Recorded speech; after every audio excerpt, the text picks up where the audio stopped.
Joshua chapter 1. After the death of Moses, the servant of the Lord said to Joshua, son of Nun, Moses' assistant, Moses, my servant, is dead. Now then, you and all these people, get ready to cross the river Jordan into the land I am about to give to them, to the Israelites. I will give you every place where you set your foot, as I promised Moses.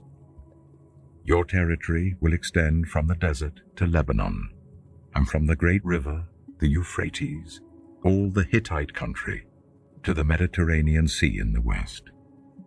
No one will be able to stand against you all the days of your life. As I was with Moses, so I will be with you. I will never leave you nor forsake you. Be strong and courageous, because you will lead these people to inherit the land I swore to their ancestors to give them. Be strong and very courageous. Be careful to obey all the law my servant Moses gave you. Do not turn from it to the right or to the left, that you may be successful wherever you go.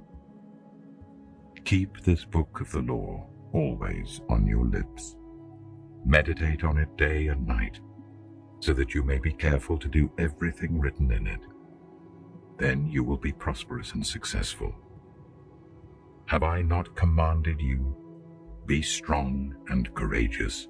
Do not be afraid. Do not be discouraged, for the Lord your God will be with you wherever you go.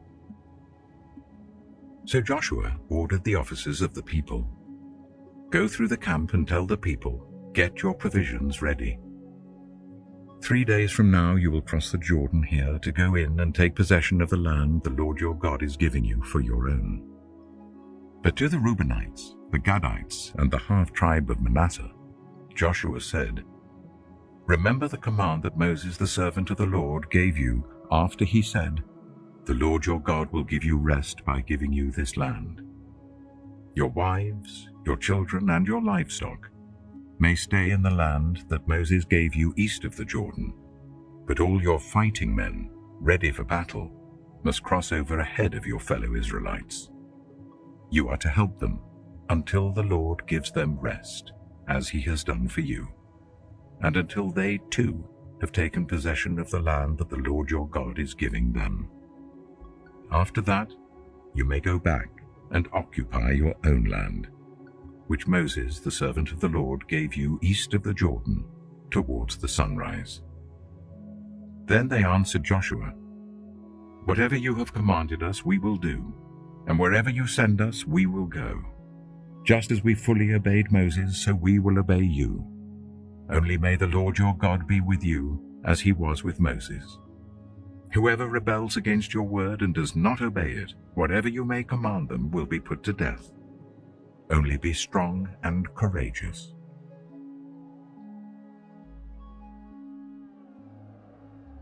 Joshua chapter 2.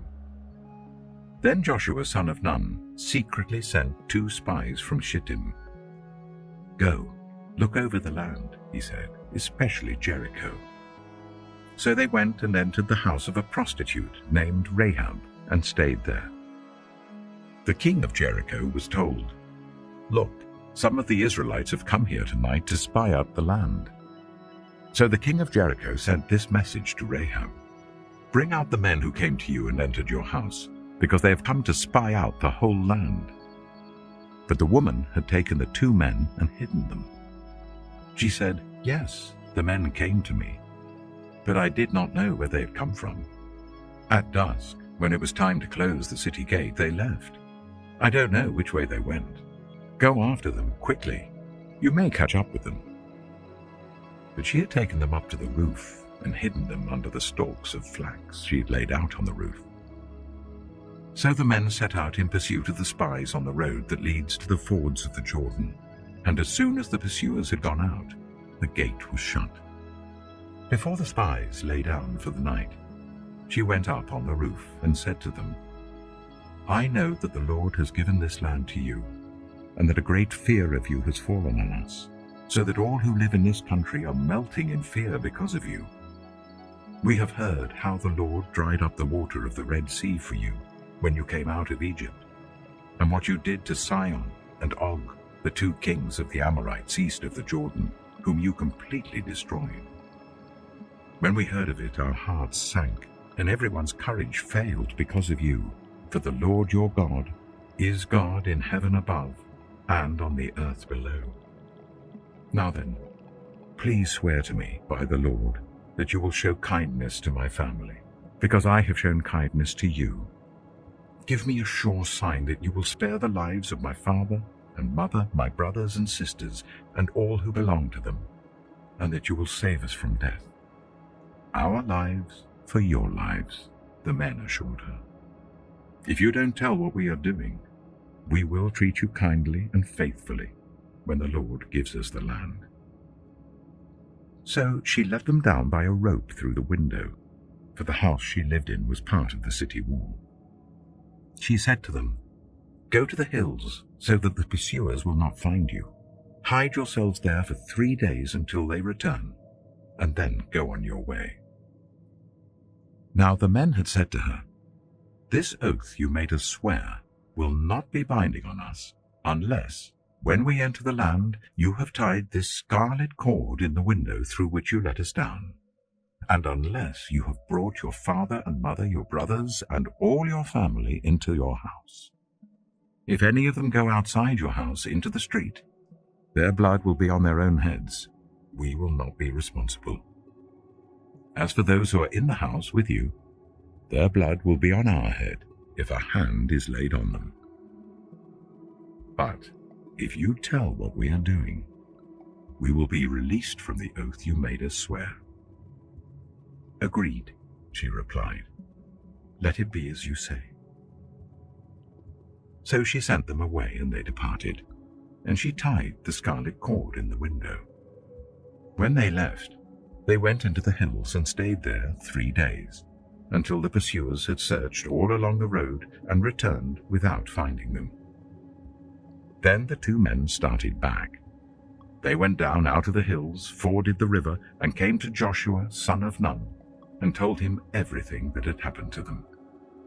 They said to Joshua, "The Lord has surely given the whole land into our hands. All the people are melting in fear because of us." Joshua chapter 3. Early in the morning, Joshua and all the Israelites set out from Shittim and went to the Jordan, where they camped before crossing over. After 3 days, the officers went throughout the camp giving orders to the people. "When you see the Ark of the Covenant of the Lord your God and the Levitical priests carrying it, you are to move out from your positions and follow it. Then you will know which way to go, since you have never been this way before. But keep a distance of about 2,000 cubits between you and the ark. Do not go near it." Joshua told the people, "Consecrate yourselves, for tomorrow the Lord will do amazing things among you." Joshua said to the priests, "Take up the Ark of the Covenant and pass on ahead of the people." So they took it up and went ahead of them. And the Lord said to Joshua, "Today I will begin to exalt you in the eyes of all Israel, so that they may know that I am with you, as I was with Moses. Tell the priests who carry the Ark of the Covenant, when you reach the edge of the Jordan's waters, go and stand in the river." Joshua said to the Israelites, "Come here and listen to the words of the Lord your God. This is how you will know that the living God is among you, and that he will certainly drive out before you the Canaanites, Hittites, Hivites, Perizzites, Girgashites, Amorites, and Jebusites. See, the Ark of the Covenant of the Lord of all the earth will go into the Jordan ahead of you. Now then, choose 12 men from the tribes of Israel, 1 from each tribe. And as soon as the priests who carry the Ark of the Lord of all the earth, set foot in the Jordan, its waters flowing downstream will be cut off and stand up in a heap." So when the people broke camp to cross the Jordan, The priests carrying the Ark of the Covenant went ahead of them. Now the Jordan is in flood all during harvest. Yet as soon as the priests who carried the ark reached the Jordan, and their feet touched the water's edge, the water from upstream stopped flowing. It piled up in a heap a great distance away at a town called Adam, in the vicinity of Zarethan, while the water flowing down to the sea of the Arabah, that is the Dead Sea, was completely cut off. So the people crossed over opposite Jericho.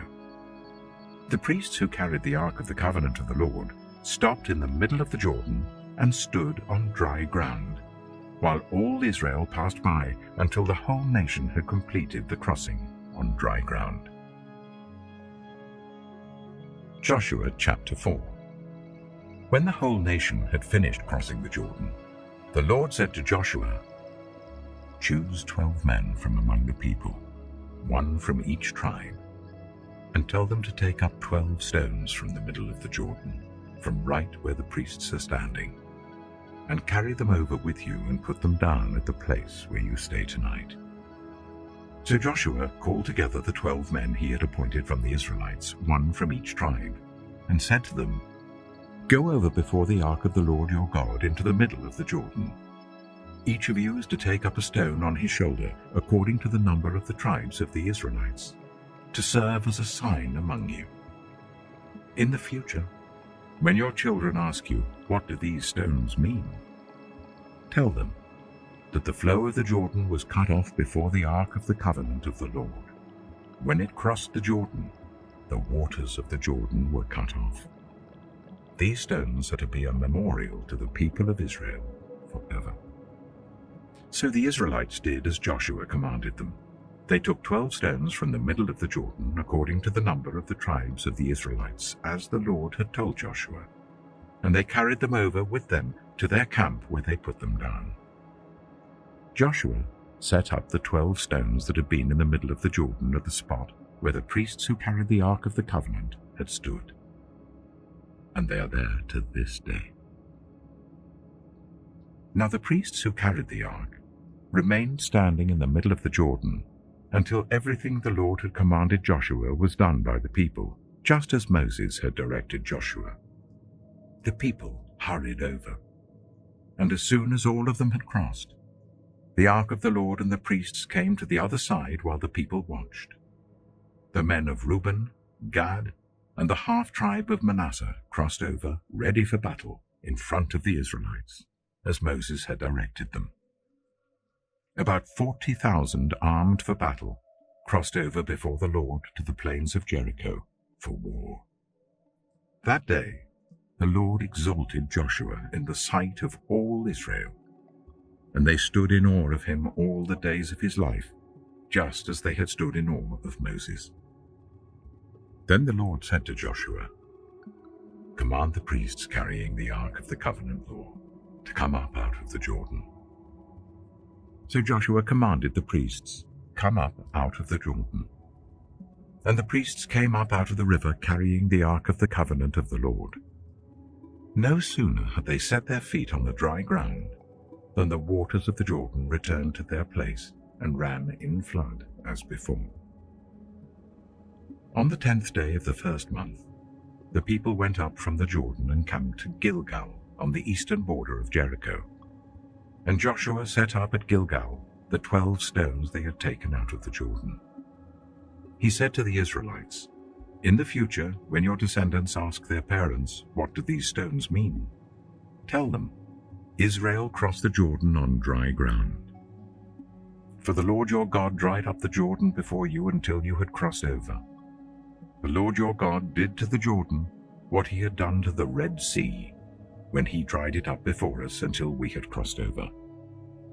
He did this so that all the peoples of the earth might know that the hand of the Lord is powerful, and so that you might always fear the Lord your God." Joshua chapter 5. Now when all the Amorite kings west of the Jordan, and all the Canaanite kings along the coast, heard how the Lord had dried up the Jordan before the Israelites until they had crossed over, their hearts melted in fear, and they no longer had the courage to face the Israelites. At that time, the Lord said to Joshua, "Make flint knives and circumcise the Israelites again." So Joshua made flint knives and circumcised the Israelites at Gibeah the Haraloth. Now this is why he did so. All those who came out of Egypt, all the men of military age, died in the wilderness on the way after leaving Egypt. All the people that came out had been circumcised, but all the people born in the wilderness during the journey from Egypt had not. The Israelites had moved about in the wilderness for 40 years, until all the men who were of military age when they left Egypt had died, since they had not obeyed the Lord. For the Lord had sworn to them that they would not see the land that he had solemnly promised their ancestors to give us, a land flowing with milk and honey. So he raised up their sons in their place, and these were the ones Joshua circumcised. They were still uncircumcised because they had not been circumcised on the way. And after the whole nation had been circumcised, they remained where they were in camp until they were healed. Then the Lord said to Joshua, "Today I have rolled away the reproach of Egypt from you." So the place has been called Gilgal to this day. On the evening of the 14th day of the month, while camped at Gilgal on the plains of Jericho, the Israelites celebrated the Passover. The day after the Passover, that very day, they ate some of the produce of the land, unleavened bread and roasted grain. The manna stopped the day after they ate this food from the land. There was no longer any manna for the Israelites, but that year they ate the produce of Canaan. Now when Joshua was near Jericho, he looked up and saw a man standing in front of him with a drawn sword in his hand. Joshua went up to him and asked, "Are you for us or for our enemies?"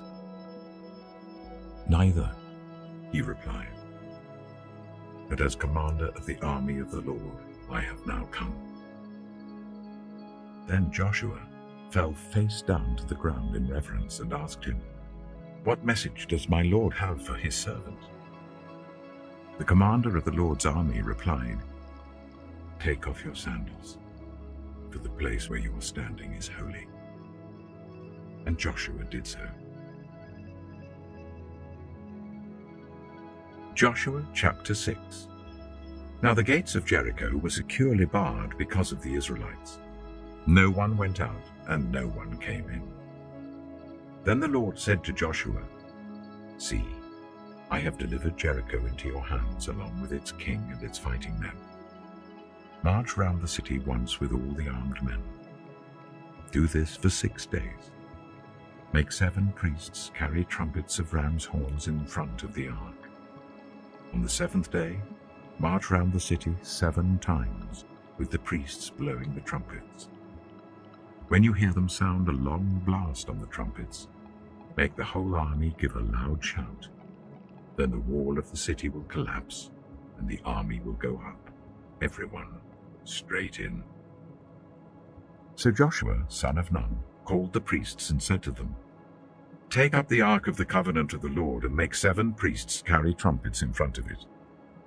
And he ordered the army, "Advance, march round the city with an armed guard going ahead of the ark of the Lord."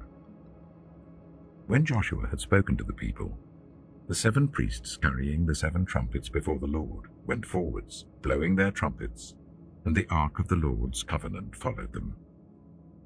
The armed guard marched ahead of the priests who blew the trumpets, and the rear guard followed the ark. All this time the trumpets were sounding. But Joshua had commanded the army, "Do not give a war cry, do not raise your voices, do not say a word until the day I tell you to shout. Then shout." So he had the ark of the Lord carried round the city, circling it once. Then the army returned to camp and spent the night there. Joshua got up early the next morning, and the priests took up the ark of the Lord. The 7 priests carrying the 7 trumpets went forwards, marching before the ark of the Lord and blowing the trumpets. The armed men went ahead of them, and the rear guard followed the ark of the Lord while the trumpets kept sounding. So on the 2nd day they marched round the city once, and returned to the camp. They did this for 6 days. On the 7th day, they got up at daybreak and marched round the city 7 times in the same manner, except that on that day they circled the city 7 times. The 7th time round, when the priests sounded the trumpet blast, Joshua commanded the army, "Shout, for the Lord has given you the city. The city and all that is in it are to be devoted to the Lord. Only Rahab the prostitute and all who are with her in her house shall be spared, because she hid the spies we sent. But keep away from the devoted things, so that you will not bring about your own destruction by taking any of them. Otherwise you will make the camp of Israel liable to destruction and bring trouble on it. All the silver and gold and the articles of bronze and iron are sacred to the Lord and must go into his treasury." When the trumpet sounded, the army shouted. And at the sound of the trumpet, when the men gave a loud shout, the wall collapsed.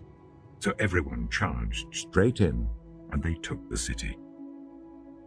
They devoted the city to the Lord, and destroyed with the sword every living thing in it, men and women, young and old, cattle, sheep, and donkeys.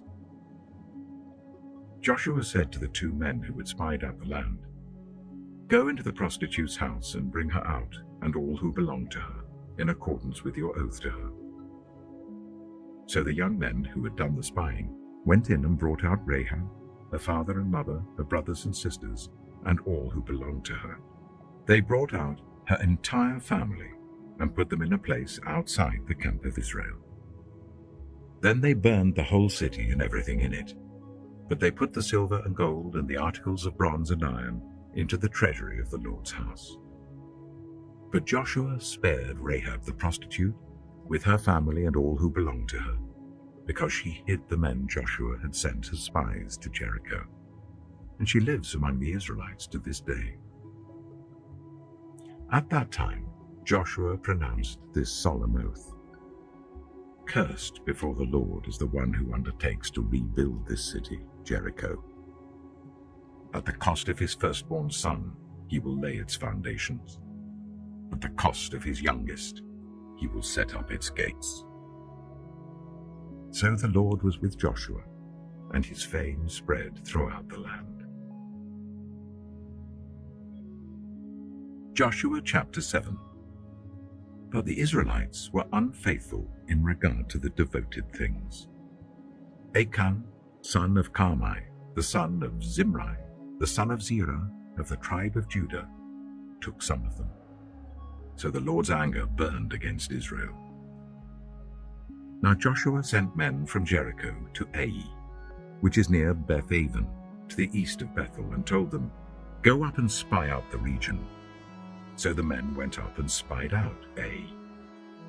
When they returned to Joshua, they said, "Not all the army will have to go up against Ai. Send 2,000 or 3,000 men to take it, and do not weary the whole army, for only a few people live there." So about 3,000 went up. But they were routed by the men of Ai, who killed about 36 of them. They chased the Israelites from the city gate as far as the stone quarries, and struck them down on the slopes. At this, the hearts of the people melted in fear and became like water. Then Joshua tore his clothes and fell face down to the ground before the ark of the Lord, remaining there till evening. The elders of Israel did the same and sprinkled dust on their heads. And Joshua said, "Alas, sovereign Lord, why did you ever bring this people across the Jordan to deliver us into the hands of the Amorites to destroy us? If only we had been content to stay on the other side of the Jordan. Pardon your servant, Lord. What can I say now that Israel has been routed by its enemies? The Canaanites and the other people of the country will hear about this, and they will surround us and wipe out our name from the earth. What then will you do for your own great name?" The Lord said to Joshua, "Stand up. What are you doing down on your face? Israel has sinned. They have violated my covenant which I commanded them to keep. They have taken some of the devoted things, They have stolen, they have lied, they have put them with their own possessions. That is why the Israelites cannot stand against their enemies. They turn their backs and run, because they have been made liable to destruction. I will not be with you any more, unless you destroy whatever among you is devoted to destruction. Go, consecrate the people. Tell them, consecrate yourselves in preparation for tomorrow.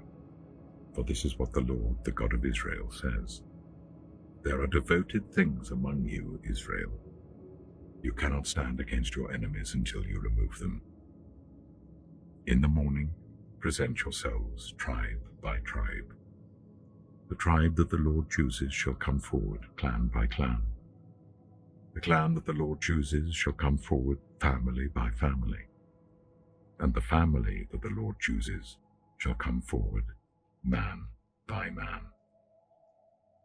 Whoever is caught with the devoted things shall be destroyed by fire, along with all that belongs to him. He has violated the covenant of the Lord and has done an outrageous thing in Israel. Early the next morning, Joshua made Israel come forward by tribes, and Judah was chosen. The clans of Judah came forward, and the Zerites were chosen. He made the clan of the Zerites come forward by families, and Zimri was chosen. Joshua made his family come forward man by man, and Achan, son of Carmi, the son of Zimri, the son of Zerah, of the tribe of Judah, was chosen. Then Joshua said to Achan, "My son, give glory to the Lord, the God of Israel, and honor him. Tell me what you have done. Do not hide it from me." Achan replied, "It is true.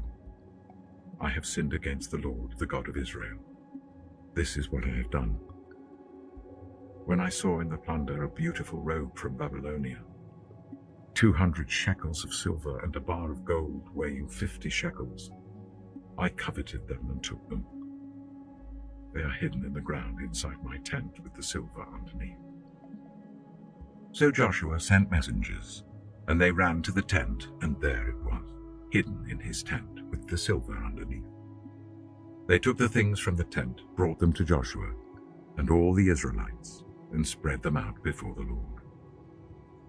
Then Joshua, together with all Israel, took Achan, son of Zerah, the silver, the robe, the gold bar, his sons and daughters, his cattle, donkeys and sheep, his tent, and all that he had, to the valley of Achor.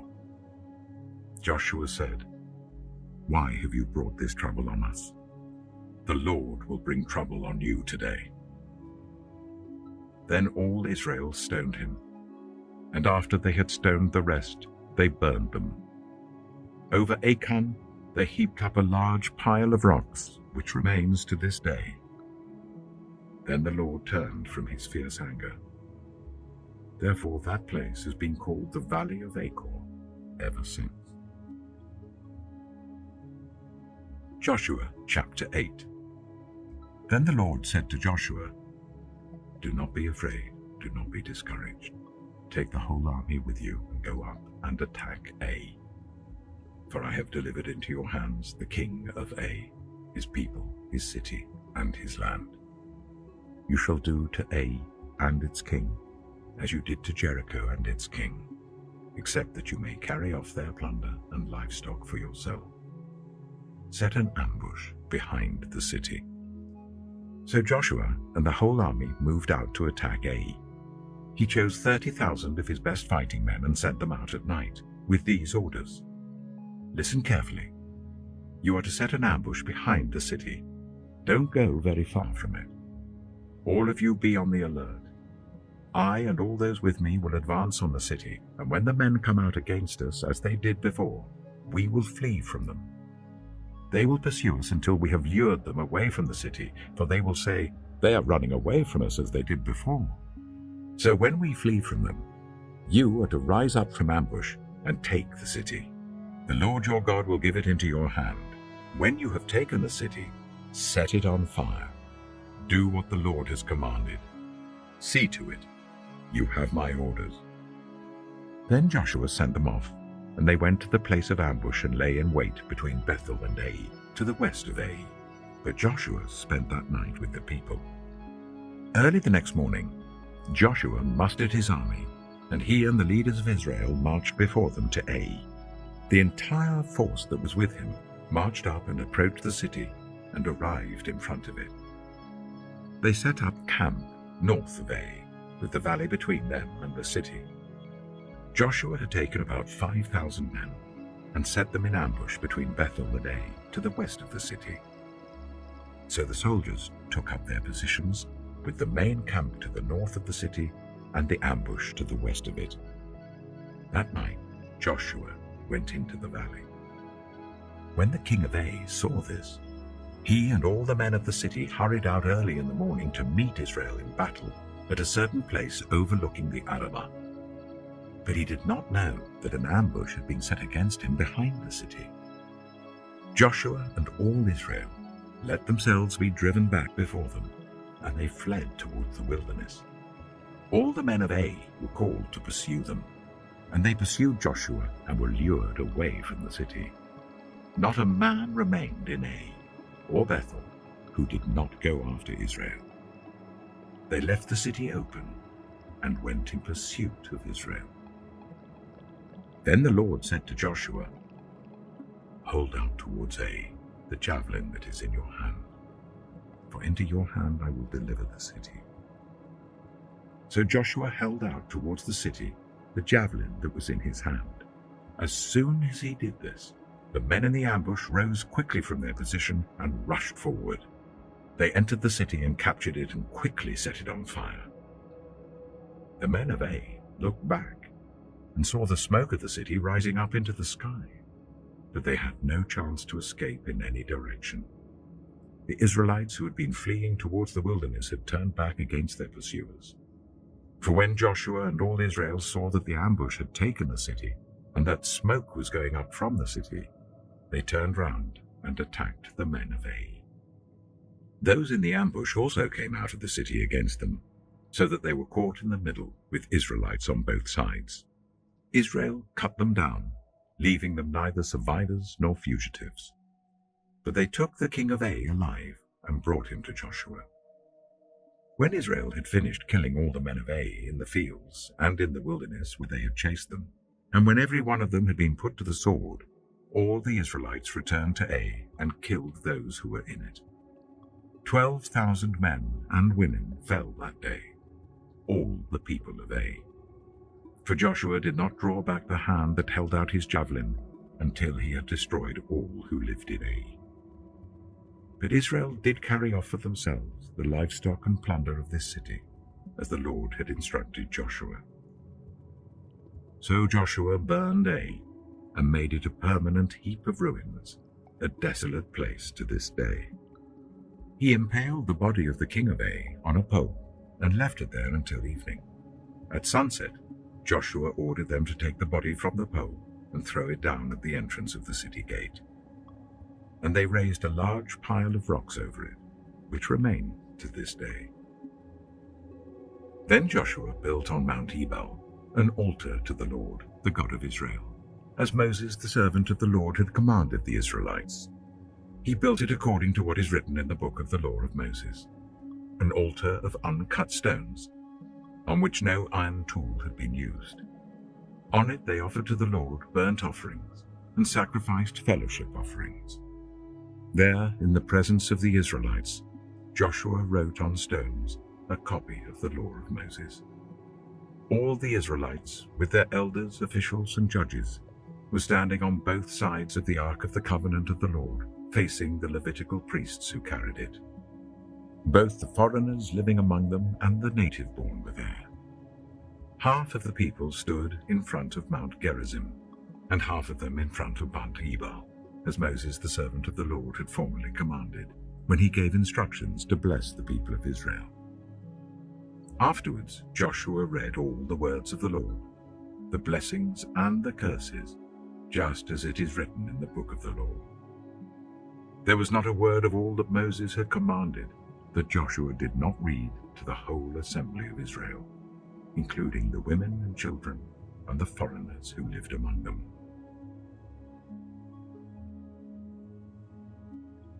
Joshua chapter 9. Now when all the kings west of the Jordan heard about these things, the kings in the hill country, in the western foothills, and along the entire coast of the Mediterranean Sea as far as Lebanon, the kings of the Hittites, Amorites, Canaanites, Perizzites, Hivites, and Jebusites, they came together to wage war against Joshua and Israel. However, when the people of Gibeon heard what Joshua had done to Jericho and Ai, they resorted to a ruse. They went as a delegation whose donkeys were loaded with worn-out sacks and old wineskins, cracked and bended. They put worn and patched sandals on their feet and wore old clothes. All the bread of their food supply was dry and moldy. Then they went to Joshua in the camp at Gilgal and said to him and the Israelites, "We have come from a distant country. Make a treaty with us." The Israelites said to the Hivites, "But perhaps you live near us, so how can we make a treaty with you?" "Well, we are your servants," they said to Joshua. But Joshua asked, "Who are you, and where do you come from?" They answered, "Your servants have come from a very distant country, because of the fame of the Lord your God. For we have heard reports of him, all that he did in Egypt, and all that he did to the 2 kings of the Amorites east of the Jordan, Sihon, king of Heshbon, and Og, king of Bashan, who reigned in Ashtaroth. And our elders and all those living in our country said to us, 'Take provisions for your journey. Go and meet them and say to them, "We are your servants. Make a treaty with us." This bread of ours was warm when we packed it at home on the day we left to come to you. But now see how dry and moldy it is. And these wineskins that we filled were new. But see how cracked they are. And our clothes and sandals are worn out by the very long journey." The Israelites sampled their provisions, but did not inquire of the Lord. Then Joshua made a treaty of peace with them to let them live, and the leaders of the assembly ratified it by oath. 3 days after they made the treaty with the Gibeonites, the Israelites heard that they were neighbors, living near them. So the Israelites set out, and on the 3rd day came to their cities, Gibeon, Kephirah, Beeroth, and Kiriath-Jearim. But the Israelites did not attack them, because the leaders of the assembly had sworn an oath to them by the Lord, the God of Israel. The whole assembly grumbled against the leaders, but all the leaders answered, "We have given them our oath by the Lord, the God of Israel, and we cannot touch them now. This is what we will do to them. We will let them live, so that God's wrath will not fall on us for breaking the oath we swore to them." They continue, "Let them live, but let them be woodcutters and water carriers in the service of the whole assembly." So the leader's promise to them was kept. Then Joshua summoned the Gibeonites and said, "Why did you deceive us by saying, 'We live a long way from you,' while actually you live near us? You are now under a curse. You will never be released from service as woodcutters and water carriers for the house of my God."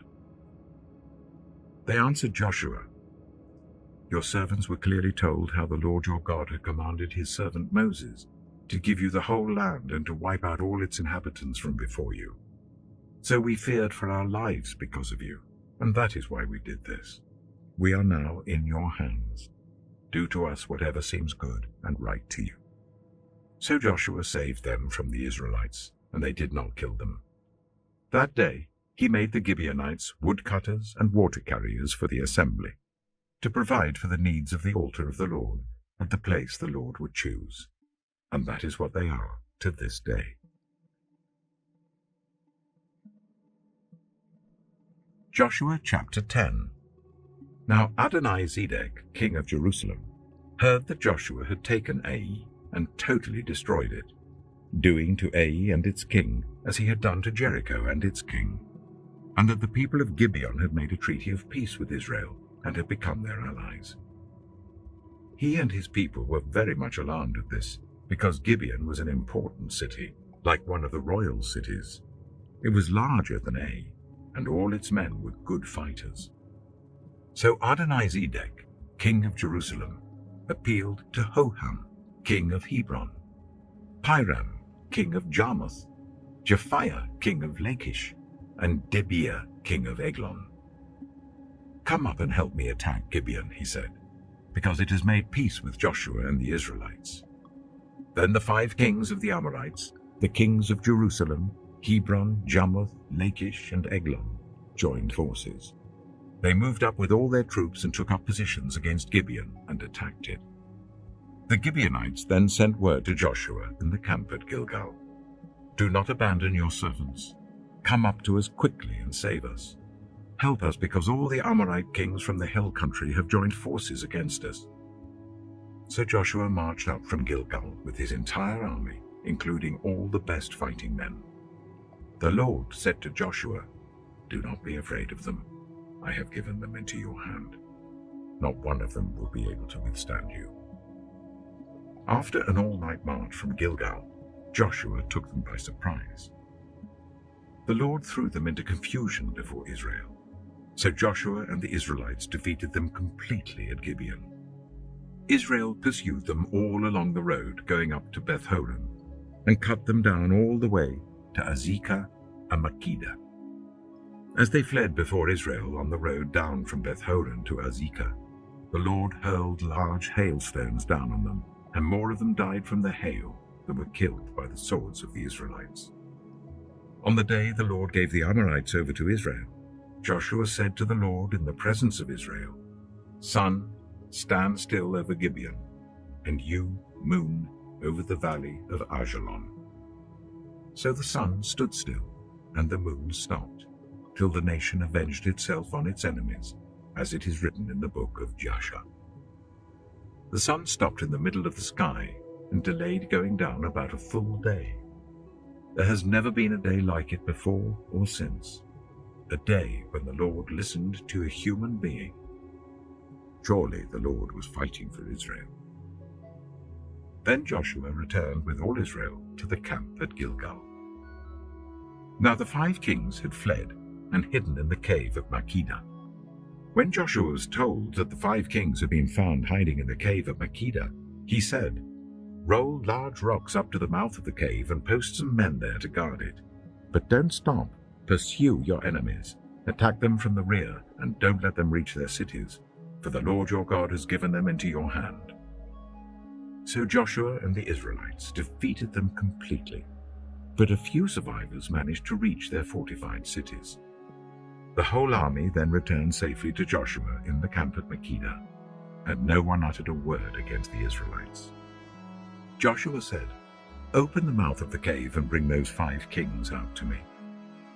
So they brought the 5 kings out of the cave, the kings of Jerusalem, Hebron, Jarmuth, Lachish, and Eglon. When they had brought these kings to Joshua, he summoned all the men of Israel and said to the army commanders who had come with him, "Come here and put your feet on the necks of these kings." So they came forward and placed their feet on their necks. Joshua said to them, "Do not be afraid, do not be discouraged. Be strong and courageous. This is what the Lord will do to all the enemies you are going to fight." Then Joshua put the kings to death and exposed their bodies on 5 poles, and they were left hanging on the poles until evening. At sunset, Joshua gave the order, and they took them down from the poles and threw them into the cave where they had been hiding. At the mouth of the cave, they placed large rocks, which are there to this day. That day, Joshua took Makkedah. He put the city and its king to the sword and totally destroyed everyone in it. He left no survivors. And he did to the king of Makkedah as he had done to the king of Jericho. Then Joshua and all Israel with him moved on from Makkedah to Libnah and attacked it.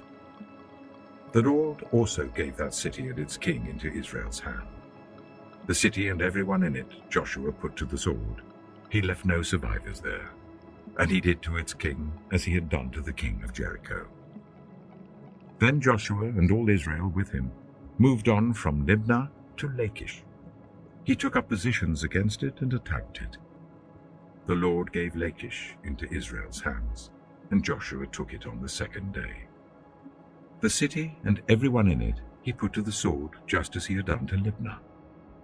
Meanwhile, Horam, king of Gezer, had come up to help Lachish, but Joshua defeated him and his army until no survivors were left. Then Joshua and all Israel with him moved on from Lachish to Eglon. They took up positions against it and attacked it. They captured it that same day and put it to the sword and totally destroyed everyone in it, just as they had done to Lachish. Then Joshua and all Israel with him went up from Eglon to Hebron and attacked it. They took the city and put it to the sword together with its king, its villages, and everyone in it. They left no survivors. Just as at Eglon, they totally destroyed it and everyone in it. Then Joshua and all Israel with him turned round and attacked Debir.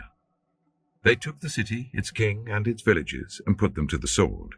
Everyone in it they totally destroyed. They left no survivors. They did to Debir and its king as they had done to Libnah and its king, and to Hebron. So Joshua subdued the whole region, including the hill country, the Negev, the western foothills, and the mountain slopes, together with all their kings. He left no survivors. He totally destroyed all who breathed, just as the Lord, the God of Israel, had commanded.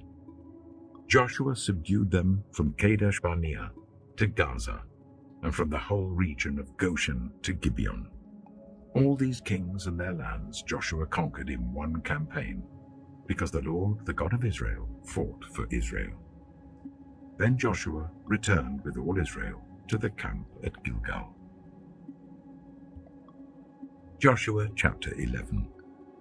When Jabin, king of Hazor, heard of this, he sent word to Jobab, king of Madon, to the kings of Shimron and Akshaph, and to the northern kings who were in the mountains in the Arabah south of Kinnereth, in the western foothills, and in Naphoth Dor on the west, to the Canaanites in the east and west, to the Amorites, Hittites, Perizzites, and Jebusites in the hill country, and to the Hivites below Hermon in the region of Mizpah. They came out with all their troops, and a large number of horses and chariots, a huge army, as numerous as the sand on the seashore. All these kings joined forces and made camp together at the waters of Merom to fight against Israel.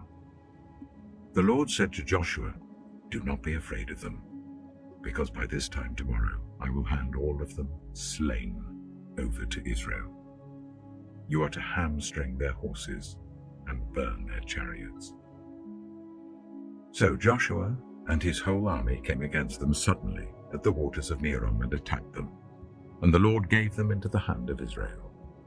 They defeated them and pursued them all the way to Greater Sidon, to Misrephoth Maim, and to the valley of Mizpah on the east, until no survivors were left. Joshua did to them as the Lord had directed. He hamstrung their horses and burned their chariots. At that time, Joshua turned back and captured Hazor and put its king to the sword. Hazor had been the head of all these kingdoms. Everyone in it they put to the sword. They totally destroyed them, not sparing anyone that breathed, and he burned Hazor itself. Joshua took all these royal cities and their kings and put them to the sword. He totally destroyed them, as Moses, the servant of the Lord, had commanded. Yet Israel did not burn any of the cities built on their mounds, except Hazor, which Joshua burned. The Israelites carried off for themselves all the plunder and livestock of these cities, but all the people they put to the sword until they completely destroyed them, not sparing anyone that breathed. As the Lord commanded his servant Moses, so Moses commanded Joshua, and Joshua did it. He left nothing undone of all that the Lord commanded Moses. So Joshua took this entire land, the hill country, all the Negev, the whole region of Goshen, the western foothills, the Arabah, and the mountains of Israel with their foothills, from Mount Halak, which rises towards Seir, to Baal Gad in the valley of Lebanon below Mount Hermon. He captured all their kings and put them to death.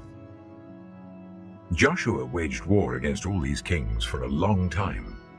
Except for the Hivites living in Gibeon, not one city made a treaty of peace with the Israelites, who took them all in battle. For it was the Lord himself who hardened their hearts to wage war against Israel, so that he might destroy them totally, exterminating them without mercy, as the Lord had commanded Moses. At that time Joshua went and destroyed the Anakites from the hill country, from Hebron, Debir, and Anam, from all the hill country of Judah, and from all the hill country of Israel. Joshua totally destroyed them and their towns. No Anakites were left in Israelite territory. Only in Gaza, Gath, and Ashdod did any survive. So Joshua took the entire land, just as the Lord had directed Moses, and he gave it as an inheritance to Israel, according to their tribal divisions. Then the land had rest from war.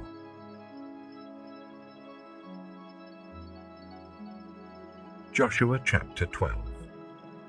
These are the kings of the land whom the Israelites had defeated, and whose territory they took over east of the Jordan, from the Arnon Gorge to Mount Hermon, including all the eastern side of the Arabah. Sihon, king of the Amorites, who reigned in Heshbon. He ruled from Aroer on the rim of the Arnon Gorge, from the middle of the gorge to the river Jabbok, which is the border of the Ammonites. This included half of Gilead.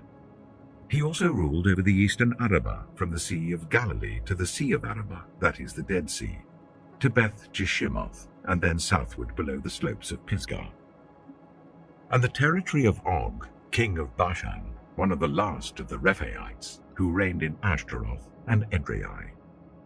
He ruled over Mount Hermon, Salakah, all of Bashan, to the border of the people of Geshur and Maacah, and half of Gilead to the border of Sihon, king of Heshbon. Moses, the servant of the Lord, and the Israelites conquered them. And Moses, the servant of the Lord, gave their land to the Reubenites, the Gadites, and the half-tribe of Manasseh, to be their possession. Here is a list of the kings of the land that Joshua and the Israelites conquered on the west side of the Jordan, from Baal Gad in the valley of Lebanon to Mount Halak, which rises towards Seir. Joshua gave their lands as an inheritance to the tribes of Israel according to their tribal divisions. The lands included the hill country, the western foothills, the Arabah, the mountain slopes, the wilderness, and the Negev. These were the lands of the Hittites, Amorites, Canaanites, Perizzites, Hivites, and Jebusites. These were the kings. The king of Jericho, 1. The king of Ai, near Bethel, 1. The king of Jerusalem, 1. The king of Hebron, 1. The king of Jarmuth, 1. The king of Lachish, 1. The king of Eglon, 1. The king of Gezer, 1. The king of Debir, 1. The king of Gede, 1. The king of Hormah, 1.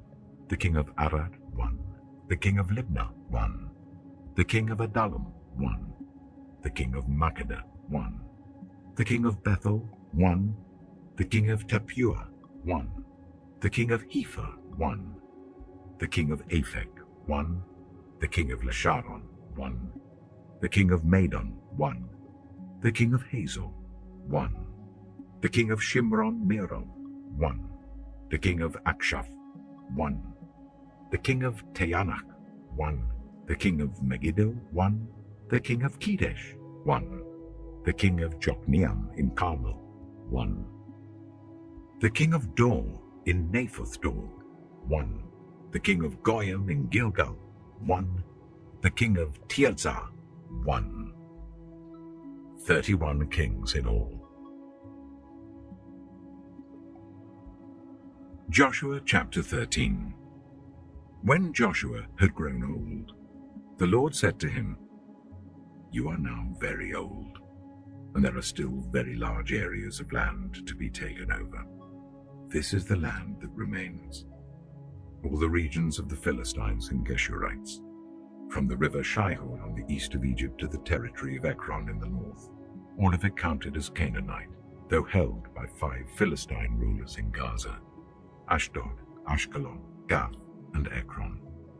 The territory of the Avites on the south, all the land of the Canaanites, from Arah of the Sidonians, as far as Aphek and the border of the Amorites, the area of Byblos, and all Lebanon to the east, from Baal-Gad below Mount Hermon to Lebo Hamath. As for all the inhabitants of the mountain regions from Lebanon to Misrephoth-Maim, that is all the Sidonians, I myself will drive them out before the Israelites. Be sure to allocate this land to Israel for an inheritance as I have instructed you, and divide it as an inheritance among the 9 tribes and half of the tribe of Manasseh. The other half of Manasseh, the Reubenites and the Gadites, had received the inheritance that Moses had given them east of the Jordan, as he, the servant of the Lord, had assigned it to them. It extended from Aroer on the rim of the Arnon Gorge, and from the town in the middle of the gorge, and included the whole plateau of Medeba as far as Dibon, and all the towns of Sihon, king of the Amorites, who ruled in Heshbon, out to the border of the Ammonites. It also included Gilead, the territory of the people of Geshur, and Maacah, all of Mount Hermon, and all Bashan, as far as Salekah. That is, the whole kingdom of Og in Bashan, who had reigned in Ashtaroth and Edrei. He was the last of the Rephaites. Moses had defeated them and taken over their land, but the Israelites did not drive out the people of Geshur and Maacah, so they continue to live among the Israelites to this day. But to the tribe of Levi he gave no inheritance, since the food offerings presented to the Lord, the God of Israel, are their inheritance as he promised them. This is what Moses had given to the tribe of Reuben according to its clans: the territory from Aroer on the rim of the Arnon Gorge, and from the town in the middle of the gorge, and the whole plateau past Medeba to Heshbon, and all its towns on the plateau, including Dibon, Bamoth Baal, Beth Baal Meon, Jahaz, Kedemoth, Mephaath, Kiriathaim, Sibmah, Zereth Shahar on the hill in the valley, Beth Peor, the slopes of Pisgah, and Beth Jeshimoth, all the towns on the plateau, and the entire realm of Sihon, king of the Amorites, who ruled at Heshbon. Moses had defeated him and the Midianite chiefs, Evi, Rechem, Zur, Hur, and Reba, princes allied with Sihon, who lived in that country. In addition to those slain in battle, the Israelites had put to the sword Balaam son of Baal, who practiced divination. The boundary of the Reubenites was the bank of the Jordan. These towns and their villages were the inheritance of the Reubenites according to their clans. This is what Moses had given to the tribe of Gad according to its clans: the territory of Jazer, all the towns of Gilead and half the Ammonite country, as far as Aroer near Rabbah, and from Heshbon to Ramath Mizpah and Betonim, and from Mahanaim to the territory of Debir. And in the valley, Beth Haram, Beth Nimrah, Succoth, and Zaphon, with the rest of the realm of Sihon, king of Heshbon, the east side of the Jordan, the territory up to the end of the Sea of Galilee. These towns and their villages were the inheritance of the Gadites according to their clans. This is what Moses had given to the half-tribe of Manasseh, that is, to half the family of the descendants of Manasseh according to its clans. The territory extending from Mahanaim and including all of Bashan, the entire realm of Og, king of Bashan, all the settlements of Jair in Bashan, 60 towns, half of Gilead and Ashtaroth and Edrei, the royal cities of Og in Bashan. This was for the descendants of Machir, son of Manasseh, the half of the sons of Machir according to their clans. This is the inheritance Moses had given when he was in the plains of Moab, across the Jordan east of Jericho. But to the tribe of Levi, Moses had given no inheritance. The Lord, the God of Israel, is their inheritance, as he promised them. Joshua chapter 14. Now these are the areas the Israelites received as an inheritance in the land of Canaan, which Eleazar the priest, Joshua son of Nun, and the heads of the tribal clans of Israel allotted to them. Their inheritances were assigned by lot to the 9.5 tribes, as the Lord had commanded through Moses. Moses had granted the 2.5 tribes their inheritance east of the Jordan, but had not granted the Levites an inheritance among the rest, for Joseph's descendants had become two tribes, Manasseh and Ephraim. The Levites received no share of the land, but only towns to live in, with pasture lands for their flocks and herds. So the Israelites divided the land, just as the Lord had commanded Moses. Now the people of Judah approached Joshua at Gilgal, and Caleb, son of Jephunneh the Kenizzite, said to him, "You know what the Lord said to Moses, the man of God, at Kadesh Barnea about you and me. I was 40 years old when Moses, the servant of the Lord, sent me from Kadesh Barnea to explore the land, and I brought him back a report according to my convictions. But my fellow Israelites who went up with me made the hearts of the people sink. I, however, followed the Lord my God wholeheartedly. So on that day Moses swore to me, 'The land on which your feet have walked will be your inheritance, and that of your children forever, because you have followed the Lord my God wholeheartedly.' Now then, just as the Lord promised, he has kept me alive for 45 years since the time he said this to Moses, while Israel moved about in the wilderness. So here I am today, 85 years old. I am still as strong today as the day Moses sent me out. I'm just as vigorous to go out to battle now as I was then. Now give me this hill country that the Lord promised me that day. You yourself heard then that the Anakites were there, and their cities were large and fortified. But the Lord helping me, I will drive them out just as he said." Then Joshua blessed Caleb, son of Jephunneh, and gave him Hebron as his inheritance. So Hebron has belonged to Caleb, son of Jephunneh the Kenizzite, ever since, because he followed the Lord, the God of Israel, wholeheartedly. Hebron used to be called Kiriath Arba, after Arba, who was the greatest man among the Anakites. Then the land had rest from war.